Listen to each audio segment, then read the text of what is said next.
Hello my dear student, कैसे आप सब लोग। स्वागत है आपका अपने चैनल संतोष दांगी इंग्लिश पर। प्यारे बच्चों, आज हम आपको कक्षा 11वीं क्वार्टरली एग्ज़ाम 2022-23 की जो अंग्रेजी का पेपर यानी कि इंग्लिश का जो पेपर है उसका सॉल्यूशन मैं आज आपको इस वीडियो में प्रोवाइड करवा रहा हूं बच्चों। तो यहाँ पर आपका 80 नंबर का प्रश्न पत्र आया था, 3 घंटे जिसमें टाइम था।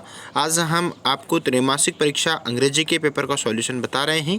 तो देख लेते हैं यहाँ पर इस प्रकार का प्रश्न यहाँ पर पहला पूछा गया था। Read the following passage and answer the question on the basis of comparison of the passage. तो ये पैसेज जो दिया गया था, पैसेज को आपको 2 या 3 बार अच्छे से रीड करना था बच्चों। रीड करने के बाद में आपको उसका आंसर निकालना था।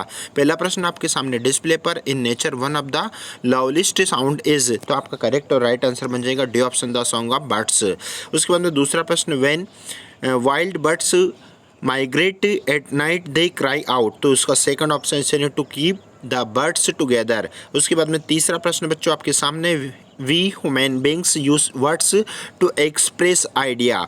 To express idea A option से सही हो जाएगा। Birds do not learn their language as. तो आपका करेक्ट आंसर बन जाएगा बच्चों आप C option. It is a inborn instinct with them. उसके बाद में पांचवा प्रश्न, the noun form of mocking is. तो नाउन फॉर्म का, मॉकिंग का नाउन फॉर्म बन जाएगा बच्चों आपका यानी कि मॉकरी, यानी कि सी ऑप्शन से आपका सही हो जाएगा। The sound of birds are an attempt. तो आपका करेक्ट आंसर बन जाएगा टू कम्युनिकेट, बी ऑप्शन से आपका सही हो जाएगा। नेक्स्ट क्वेश्चन नंबर 7 आपके सामने, विच of the following has the similar meaning of A group of the birds. तो सिमिलर बताने ने बच्चों तो यहाँ पर आपका फ्लॉक हो जाएगा। फ्लॉक मीन्स होता है एक झुंड होता है। नेक्स्ट क्वेश्चन नंबर 8, प्रश्न क्रमांक 8, which of this is the main idea of the above passage. तो आपका करेक्ट और राइट आंसर बन जाएगा C option, importance of sound of birds, यानी कि सी ऑप्शन से आपका सही हो जाएगा। नेक्स्ट क्वेश्चन नंबर 9 देख लेते हैं, वाई डज अ मदर हेन मेक साउंड। तो आपका बोथ इसमें बी और सी दोनों करेक्ट हो जाएंगे, यानी कि together her chicks to protect her chicks, यानी कि बोथ डी ऑप्शन आपका सही होगा। Next question number 10, which of the following is true about birds. तो इसमें भी आपका बोथ डी ऑप्शन सही हो जाएगा, बोथ ए एंड सी आपका करेक्ट आंसर होगा। प्रश्न क्रमांक 2 की बात करते हैं, read the following passage carefully and make notes on it, give a suitable title. तो यहाँ पर बच्चों आपको इस पैसेज में सिर्फ टाइटल और सिर्फ नोट से ही बनाना था, समरी नहीं लिखना थी। तो बच्चों यहाँ पर आपको conversation is need in the most easily, यानी कि कन्वर्सेशन आपका इसमें बच्चों टाइटल हो जाएगा और पॉइंट्स में आपको नोट्स देना था, जो कि मैंने उसका एक अलग से अच्छे से वीडियो बना रखा है। सेक्शन बी की बात करते हैं बच्चों, तो यहाँ पर आपको सेक्शन बी में आपके पिताजी का अनदर सिटी में ट्रांसफर्ड हो गया है और आप घर की कुछ you want to sell certain, यानी कि कुछ वस्तुएं बेचना चाहते हैं।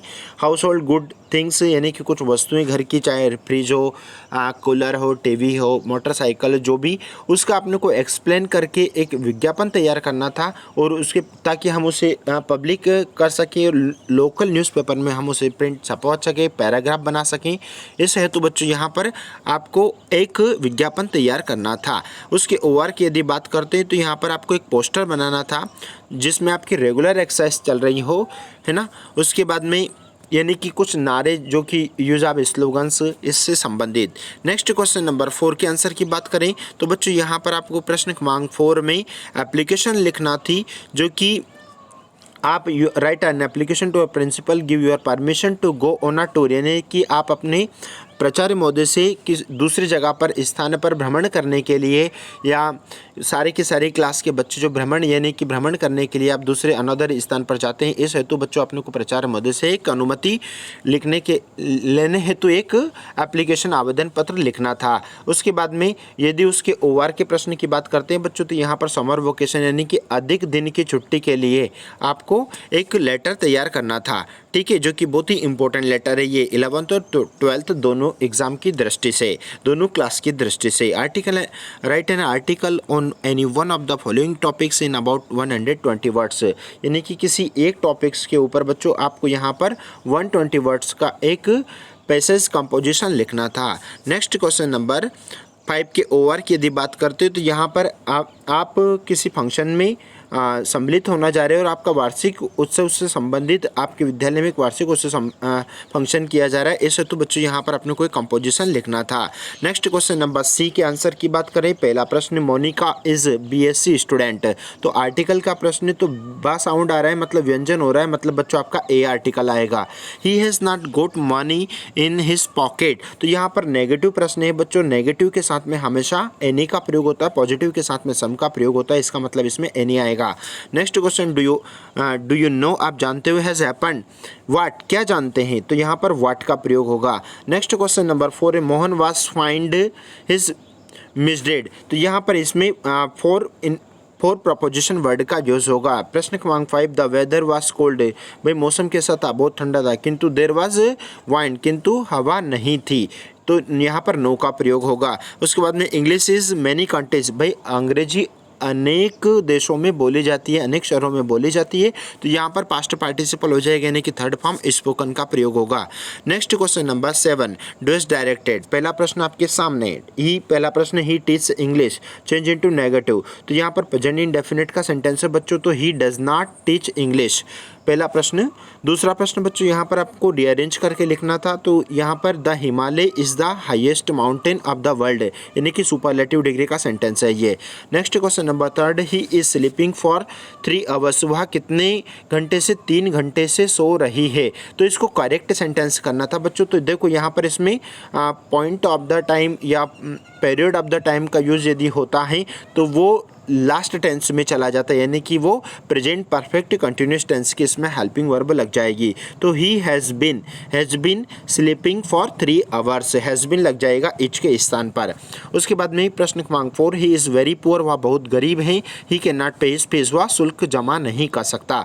तो यहाँ पर क्या करना था, सो दैट का प्रयोग करना था, तो he is so poor that he can not pay his fees, यह आंसर आपका। Next question number 5, they are playing football, change the voice में चेंज करना है। तो बच्चों यहाँ पर जब आप वॉइस में चेंज करते हो, तो यदि प्रेजेंट कंटिन्यूस, पास्ट कंटिन्यूस का टेंस का सेंटेंस यदि आता है तो सेम टेंस के हेल्पिंग वर्ब का प्रयोग होता है। तो यहाँ पर प्रेजेंट कंटिन्यूस का सेंटेंस है ये, तो फुटबॉल इज बीइंग, और उसके पहले हेल्पिंग वर्ब के बाद में आपको बीइंग का प्रयोग करना पड़ेगा, पास्ट पार्टिसिपल मेन वर्ब की थर्ड फॉर्म बाय देम। तो football is being played by them, ये आपका करेक्ट आंसर बन जाएगा। Next question number 6, Raja cried for milk. भाई राजा दूध के लिए रोया, तो यहाँ पर पास्ट इंडेफिनिट टेंस का सेंटेंस है ये, यदि इसे प्रेजेंट इंडेफिनिट में चेंज करेंगे तो राजा क्राइज फॉर मिल्क, रोता है। ठीक है, इस प्रकार के ये आपके सारे answer. Next question number D, यानी read the following passage carefully and answer the question given below. यहाँ पर भी अपने को पैसेज पढ़ना था और उसके बाद में उसके आंसर निकालना था। पहला प्रश्न आपके सामने डिस्प्ले पर, who was covered with a red showered to the grand mother, आपकी बुक से ही लिया गया है ये, तो पहला बी ऑप्शन सही हो जाएगा। Why did the birds not eat the bread crumbs. भाई वो जो पक्षियाँ थे, वो पक्षियाँ खाना या रोटी के दाने क्यों नहीं खा रहे थे, बिकॉज दे वेर मॉर्निंग, क्योंकि वो शौक में थे, इसलिए अब बी ऑप्शन से आपका सही हो जाएगा। नेक्स्ट क्वेश्चन नंबर 3, यानी कि which word in the passage means a dead body. Dead body मतलब होता है मरना, मरा हुआ, तो डेड बॉडी का मतलब होना एकदम, यानी कि कॉरेप्स का मतलब भी होता है लाश, जिसको बोल सकते हैं, इसी ऑप्शन से आपका सही हो जाएगा। Who is the author of the above passage. तो जो पैसेज दिया गया था ना उसका ऑथर, तो उसका ऑथर है बच्चों खुशवंत सिंह, उसका आइथर है। द बर्ड्स, यानी कि 5 प्रश्न क्रमांक did not eat bread crumbs, यानी कि बी ऑप्शन से आपका सही हो जाएगा।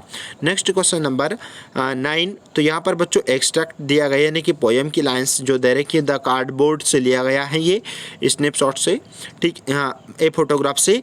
तो what does the cardboard show, तो ये फोटोग्राफ एक फोटो को शो करता है वो कार्डबोर्ड में, यानी कि ये ऑप्शन से आपका सही हो जाएगा। Who was the not present at the beach.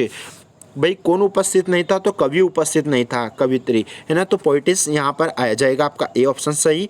What does the trans means बताना है, तो इसका मतलब होता है इरेगुलर, यानी कि यहाँ पर आपका बी ऑप्शन, डी ऑप्शन से, यानी कि बोथ बी एंड सी है ना आपका आंसर आ जाएगा। ठीक है, यदि यहाँ पर बच्चों आप इसमें यदि टेम्पररी भी यदि लगाते हैं तो भी आपका आंसर करेक्ट होना चाहिए। प्रश्न क्रमांक 9, read the following passage and answer the question given below. तो यहाँ पर भी आपके जो पैसेज दिया गया था उसका आंसर देख लीजिए। Who was sitting on the horse, भाई कौन बैठा था, तो कॉजन ऑफ द स्पीकर यानी कि वक्ता की कज़न बैठा हुआ था। Next question number 2 from which lesson the about extract has been taken, तो किससे लिया गया, तो ये लिया गया the summer of the beautiful white horse से लिया गया है। उसके बाद में प्रश्न क्रमांक 3, इन विच लैंग्वेज डिड मॉर्ड स्पीक, तो ये आर्मेनियन में लिखा गया है, यानी कि सी ऑप्शन से आपका सही हो जाएगा। फिर बच्चों यहाँ पर आपका नॉन फॉर्म बताना था यानी ब्यूटीफुल का, तो ब्यूटी इसका नाउन फॉर्म हो जाएगा ब्यूटी। ठीक है, तो और बाकी की ये रहे आपके शेष प्रश्न। बच्चों आप आने वाले सभी एग्जाम की यदि तैयारी अच्छे से करना चाहते हैं तो प्लीज़ वीडियो को सब्सक्राइब करें, लाइक करें, दोस्तों मित्रों में शेयर करें, ताकि आप आने वाले जितने भी सारे एग्जाम्स हैं सभी एग्ज़ाम में बेस्ट परफॉर्मेंस कर सकें। और हमारा उद्देश्य और लक्ष्य है कि हमारे द्वारा पढ़ाए गए ऑनलाइन माध्यम से पढ़ाए गए सारे के सारे बच्चे बेस्ट परफॉर्मेंस करें और अच्छे उच्चतम अंक प्राप्त करने हेतु बच्चों आप चैनल पर जुड़े रहें, ताकि आपको इससे संबंधित सारे के सारे इंपॉर्टेंट्स वीडियो आपको फुल डिटेल रियल सॉल्यूशन आप तक हम पहुंचा सकें। मिलते हैं नए वीडियो के साथ में, तब तक के लिए जय हिंद, वंदे मातरम दोस्तों, थैंक यू सो मच।